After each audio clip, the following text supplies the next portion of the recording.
9 tourists went on a hike and never returned. Their tents were ripped open from the inside, bodies were scattered around, some with tongues missing and burns. 9 hikers set out on a winter expedition and never returned. Their tent was slashed from the inside, their bodies scattered across the snow, some missing tongues, some burned. Nothing made sense. It was February 1959, deep in the Ural Mountains of the Soviet Union, a place of jagged peaks and endless snow, where the wind cuts like a knife and the sun barely rises. Igor Dyatlov and his 8 companions were young, strong, experienced, and eager for adventure. They were students and graduates of the Ural Polytechnical Institute, driven by curiosity and a taste for the unknown. Maps were drawn, supplies were packed, skis waxed, and spirits high. They left on January 27th, planning a rigorous trek to Otorten Mountain. The weather was harsh, but they were confident. For the first days, the journey was as expected. Snow crunching under boots, breath visible in the icy air, camaraderie warming the cold nights. But on the night of February 1st, something changed. The hikers set up camp on the slopes of Kholat Syakhl. When rescuers would later arrive, they would find the tent cut open from the inside, abandoned, flaps flapping in the wind, and tracks leading away into the dark, snow-covered forest. There were signs of a frantic escape, footprints in socks, scattered belongings, even shoes left behind.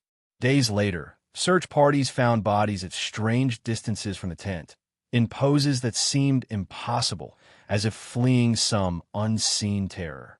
Some were half-naked in freezing temperatures. Others bore inexplicable injuries, fractures inconsistent with an avalanche.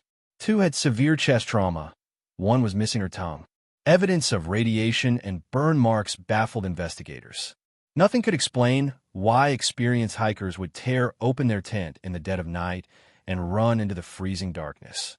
The mountain remained silent, a frozen witness to a nightmare no one could reconstruct.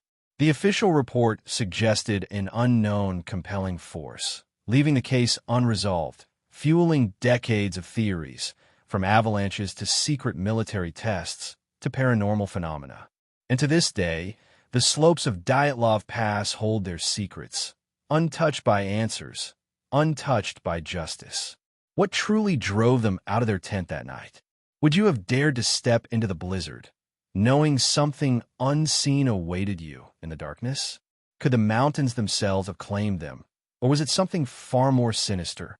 The search for Dyatlov's hikers began immediately after they failed to report back on February 1st. Friends, family, and authorities organized rescue parties, combing the snow-covered wilderness, unaware that what they were about to uncover would haunt generations. Days passed, and the initial hope of finding them alive slowly faded. The terrain was unforgiving. Steep slopes, dense forests, and bitter cold hampered every step. Yet on February 26th, almost a month after their departure, searchers stumbled upon the first heart-stopping clues. There, near the treeline, lay the tent, its orange canvas torn and flapping violently in the wind. The opening had been ripped from the inside. Inside, they found scattered belongings, personal items left behind, some still wrapped in blankets, some abandoned as if in a rush. But the hikers were gone. Footprints, oddly shoeless or in socks, led from the tent and disappeared into the darkness of the forest. It was immediately clear that the group had fled in panic, in a way that defied reason. The initial investigation suggested exposure, hypothermia, and fear, but soon more disturbing evidence emerged. The first 2 bodies were discovered on the slopes, several hundred meters from the tent. They were partially dressed, lying in the snow as if trying to return to safety. Their eyes stared blankly at the sky, faces frozen with terror.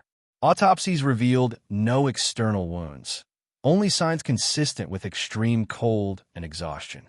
It seemed plausible in the freezing conditions that hypothermia had taken them.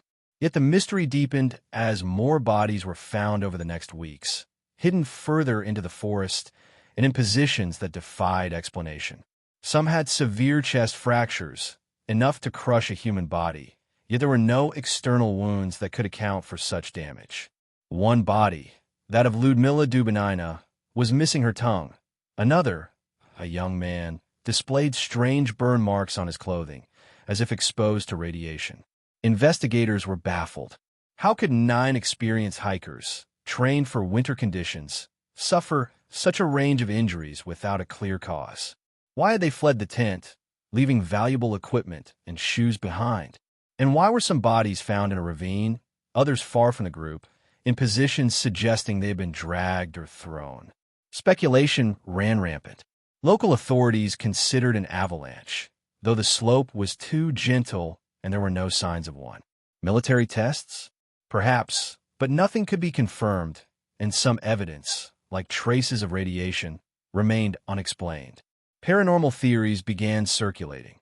Hallucinations, fear induced by strange lights, or even Yeti attacks. Yet no proof ever substantiated these claims. Every discovery seemed to deepen the enigma. Diaries recovered from the group told of cautious optimism, detailed observations of the landscape, and friendly camaraderie.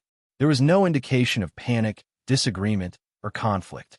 And yet, the way they abandoned their camp suggested sudden terror, an overwhelming force that drove them into the frozen wilderness, half-dressed and unprepared. Investigators examined the remains meticulously. Clothing, tent fragments, footprints, and personal items were cataloged. Measurements were taken, sketches made, but every new detail added only questions, never answers. Some items bore scorch marks, others traces of radiation. Some were undisturbed, while others seemed deliberately left behind. Even decades later, forensic experts continue to debate the anomalies, questioning the plausibility of conventional explanations. In the Ural Mountains, the wind still whips across Kholat Syakhl, hiding its secrets beneath layers of snow. Researchers return year after year, retracing the hikers' steps, yet the ultimate cause of their deaths remains elusive. Each new theory opens further possibilities. Avalanche, infrasound-induced panic, military involvement, secret psychological experiments, or even extraterrestrial interference. Yet no single explanation fits every detail. And perhaps that is what makes Dyatlov Pass so haunting. The evidence is both real and incomprehensible. The mountains themselves seem to resist understanding, keeping their secrets locked away, frozen beneath the snow and ice. The hikers' fates were never sealed by time alone. They were sealed by the inexplicable, by the unknown force that pushed them from their tent into the merciless cold. And as winter descends each year, their story lingers, whispered among trees, carried on the wind, challenging anyone who dares enter the pass to unravel it. What drove them out of their safe shelter in the dead of night? Could anyone survive such a force? Would you, standing there in the snow, barefoot and terrified, have followed the same path? Or would you have fallen, swallowed by the cold and the unknown? Dyatlov Pass continues to test our understanding of fear, nature, and perhaps something beyond comprehension. And still, the question remains, what truly happened that night, on the slopes of Kholat Syakhl? Could it happen again? And would we ever know the truth before it is too late? As the investigation deepened, the story of Dyatlov Pass became increasingly stranger. The initial autopsies had left investigators puzzled, but the later findings only added layers to the mystery. On February 4th, nearly a week after the tent was discovered, searchers found the next set of bodies deeper in the forest. Their positions were bizarre, almost theatrical in their randomness. Some lay on their backs, arms outstretched. Others were curled as though shielding themselves. The snow had preserved them in eerie perfection, their faces frozen in expressions that suggested panic, fear, and confusion. The clothing told a story of desperation. Layers were removed, torn apart, and even swapped in some cases. Footwear was missing entirely on several victims. Why would seasoned hikers, trained to survive harsh conditions, leave their boots and coats in sub-zero temperatures? What could have driven them to expose themselves to the elements in such a reckless manner? One body was discovered beneath a small cedar tree, his hands clutching the snow as if he had tried to pull himself to safety. Another, the young woman missing her tongue, lay several meters away in a ravine, dressed only in a shirt and underwear. The nature of her injuries made investigators pause. Her skull showed signs of severe trauma, but there were no external cuts or abrasions. These injuries could have been caused by a force equivalent to a high-speed car crash, yet the surroundings offered no clues, no fallen tree, no avalanche debris, no signs of struggle. It was as if something invisible had acted upon them. Traces of radiation on clothing added yet another layer of the inexplicable. Some garments, preserved in evidence, showed levels far above normal background radiation. How had this occurred in the remote Ural Mountains, far from nuclear testing sites? What had the hikers encountered that night that could account for such contamination? As the days passed, the official narrative struggled to keep pace with the mounting anomalies. Local villagers whispered about strange lights in the sky the night the hikers disappeared, fiery glows dancing on the slopes of Kholat Syakhl. Some reported hearing low-frequency hums or whistling winds that seemed unnatural. Could these accounts be connected to what drove the hikers from their tent in the dead of night? Could infrasound, known to induce irrational fear and disorientation, have played a role? Scientists later theorized that wind patterns over the mountain ridge could produce frequencies capable of causing panic, nausea, and hallucinations. Perhaps the hikers, disoriented by the sound, fled their tent in terror, abandoning logic and survival instincts. But infrasound could not explain the strange injuries, burns, or missing body parts. Nor could it explain the evidence of radiation or the odd, deliberate manner in which some items were left behind. Rumors of secret military experiments emerged. The Soviet Union, after all, was conducting tests in the region during that period. Could the hikers have stumbled upon a site of weapons testing, a classified experiment, or an accident involving high-energy radiation? The possibility terrified investigators, who were restricted in their inquiries due to state secrecy. Documents related to the Dyatlov case remained classified for decades, fueling speculation and conspiracy theories. As decades passed, researchers began proposing even more radical ideas. Some suggested a yeti or other unknown creature attacked the hikers. Footprints found near the campsite were described as unusually large and irregular. Could an unknown animal have forced the hikers from their tent? Yet no evidence of an animal attack. No teeth marks, no blood trails was ever documented. Paranormal explanations gained a foothold in popular imagination. Ghosts, spirits, or malevolent forces inhabiting the Ural Mountains were invoked to account for the bizarre and terrifying circumstances. Even experienced mountaineers, familiar with the treacherous slopes of Kholat Syakhl, admitted they could not reconcile the evidence with natural causes alone. The tent itself remained a puzzle. Why had it been cut open from the inside? Why had the hikers left valuable supplies and gear behind, running barefoot into the freezing night? And most chillingly, why did some bodies appear to have been subjected to extraordinary forces, unlike anything explained by conventional accidents? Despite renewed investigations in the 1990s and again in the 2010s, each forensic examination only raised more questions. Modern technology allowed detailed analysis of injuries and the scene, but the central mystery persisted. Even with 3D modeling, trauma analysis, and computer simulations, there was no single explanation that accounted for hypothermia, severe trauma, radiation, missing body parts, and the evidence of panic. The Dyatlov Pass incident became a cultural touchstone, a story told to warn of nature's mercilessness and the unknown lurking beyond human perception. Writers, filmmakers, and theorists speculated endlessly, yet none could offer certainty.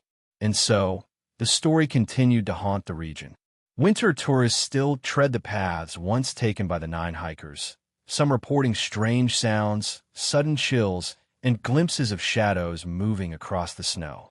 Each year, the mountain seems to whisper the same question: what happened that night? Could it have been a natural disaster amplified by fear, an accident exacerbated by human error, or something entirely beyond comprehension? Dyatlov Pass remains a riddle frozen in time, a chilling reminder that even the most prepared and skilled among us are vulnerable to forces unseen and incomprehensible.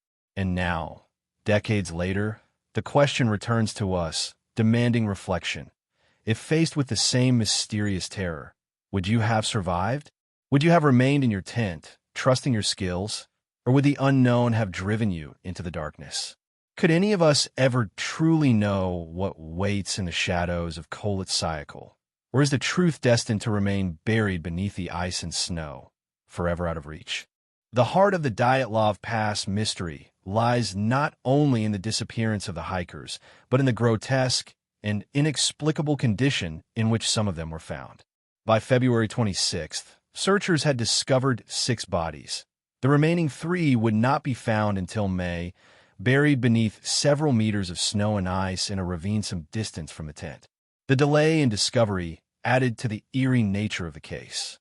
These final bodies presented a scene more terrifying than anything previously encountered. They were dressed in fragments of clothing from the other hikers, as if they had attempted to shield themselves from the freezing temperatures with whatever they could find.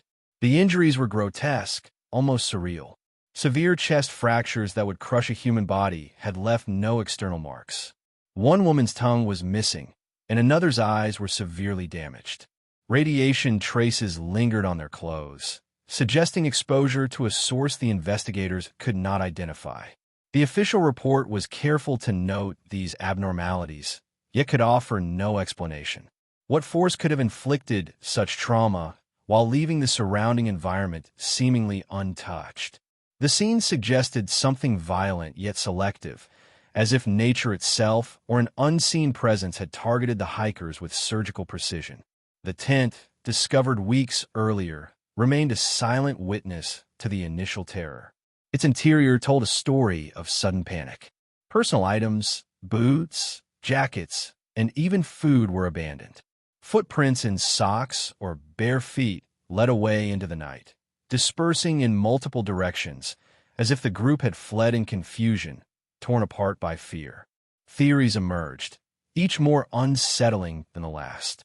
An avalanche, once the leading hypothesis, seemed unlikely due to the absence of displacement or snow damage consistent with the slide. Military testing was proposed. Indeed, the Soviet Union conducted secret experiments in the region. Could a missile test or a secret bomb have caused the injuries and the strange radiation levels? But no evidence of explosions or disturbances in the terrain was found. Some theorists suggested that katabatic winds and infrasound could trigger irrational fear, hallucinations, and hypothermic flight responses. Yet such natural phenomena could not account for crushed ribs, missing tongues, or radiation. Speculation turned darker, even paranormal. Stories of spirits inhabiting the mountains, Yeti attacks, or extraterrestrial interference circulated. Some locals claimed to have seen strange lights in the sky near Kholat Syakhl, hovering and pulsating before disappearing. Could these unexplained lights have driven the hikers into the snow, causing chaos and terror? Could the severe injuries be a result of something not of this world? Modern investigators revisiting the site were struck by the extreme nature of the evidence. Photographs of the bodies, notes from autopsies, and sketches of the terrain painted a chilling picture. 9 young people, disciplined, experienced, and prepared, destroyed by a force invisible yet devastating. Their diaries, recovered later, hinted at ordinary observations, laughter, and camaraderie.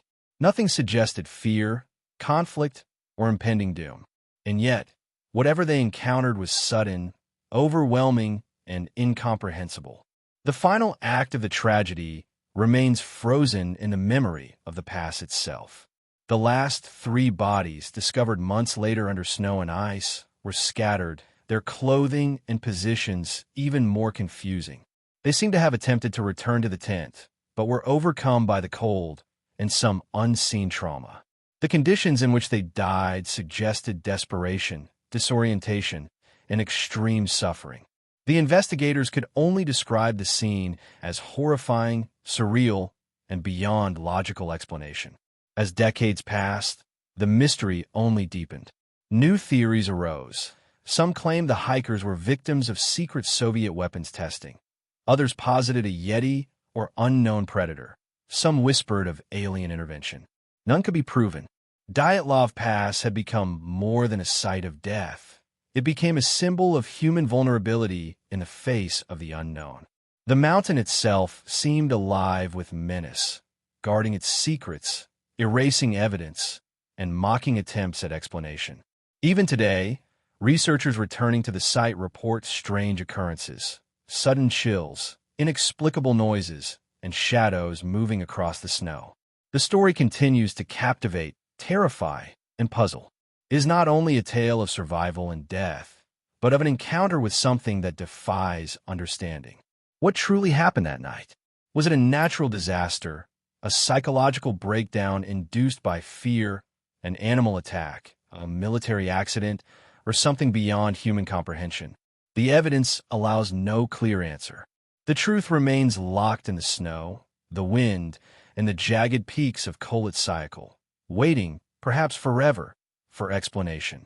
And now the question is yours.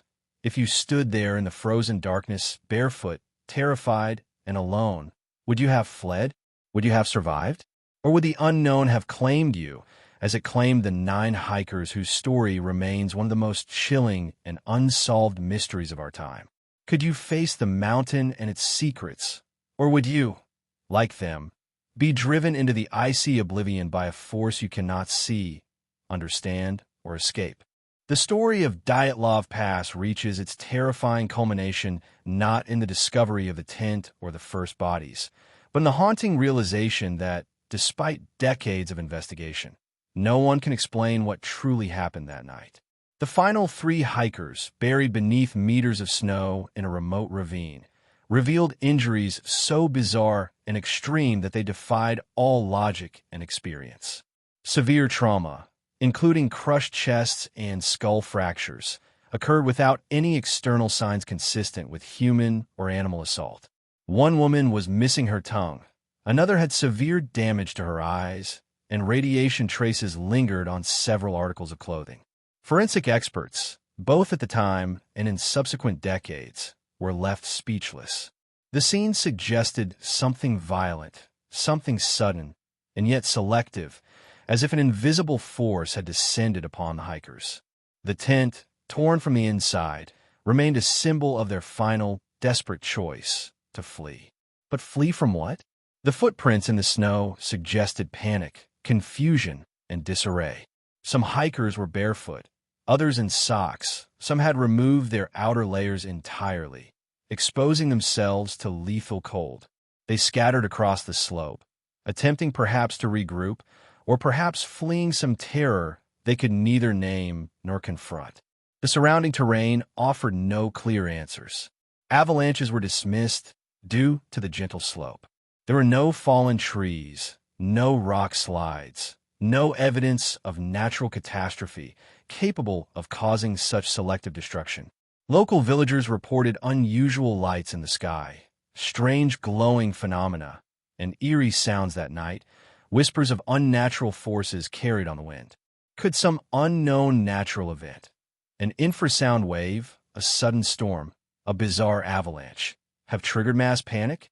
It was conceivable for fear and cold to drive humans into irrational behavior, but could not account for broken ribs, crushed skulls, burns, radiation, or missing body parts.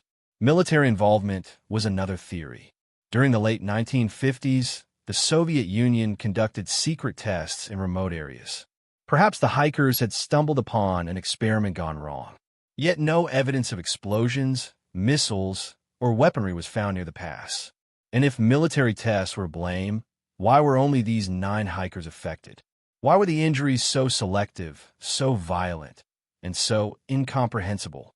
Over the years, writers, researchers, and thrill-seekers proposed increasingly radical explanations. Some suggested Yeti attacks, although no animal traces were found. Others speculated extraterrestrial involvement. Paranormal theories flourished, suggesting spirits or malevolent forces in the mountains, haunting those who dared trespass. Still, the cold, stark reality remained.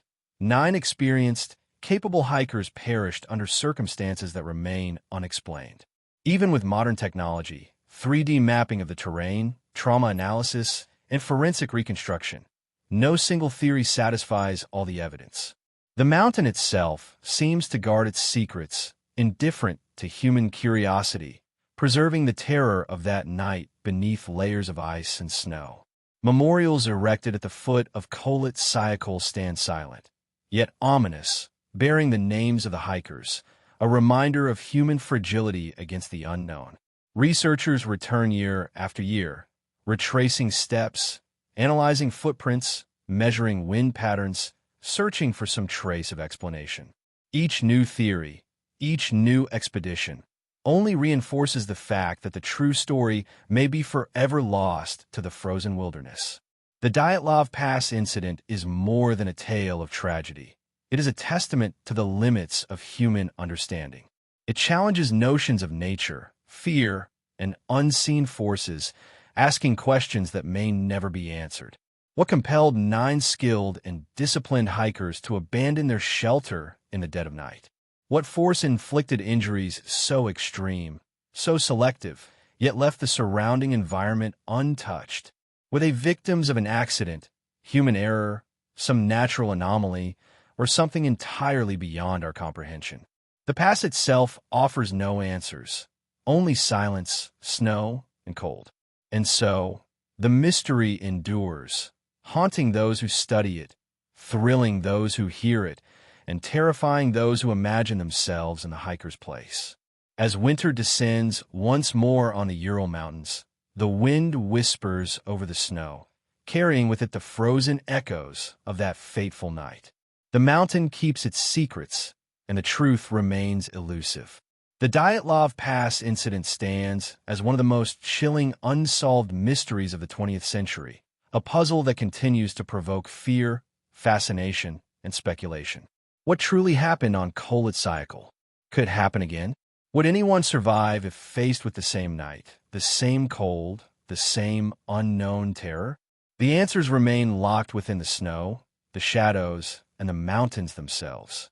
And now, as you imagine standing there, alone, in the freezing darkness, with unseen forces pressing in from every side, consider this. If it were you, would you have fled into the night? Would you have survived the unimaginable? Or would Dyatlov Pass claim you as it claimed the 9 hikers, leaving only questions, fear, and a chilling story whispered across the snow for decades to come? What do you think really happened that night? Could it ever be explained? Or is some mystery simply beyond human understanding?